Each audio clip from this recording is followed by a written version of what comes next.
Okay, you guys, so if you're struggling with getting your eyeshadow color to really pop or you're having patchiness, then you really need to check out the JCat eyeshadow primer. You guys, this stuff is drugstore price, but it works so well. What I like to do is I like to lay it down on my eye, of course, my bare eye, and then I do not set it with any powders. I go straight in with my eyeshadows, and it just gives the perfect amount of tackiness to really grab onto that shadow while still allowing you to blend it out very smoothly. So you're going to get the smoothest blend and the best pop of color. Everything JCat makes is very affordable, and this is no different. It is just so affordable and such a great product.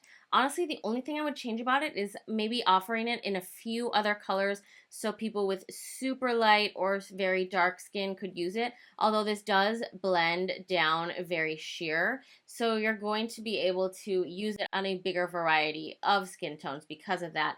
But because it doesn't come in a bunch of other colors, I'll have to give this one a 9 out of 10. But this is really going to change your eyeshadow game and help you get a much better pop of color.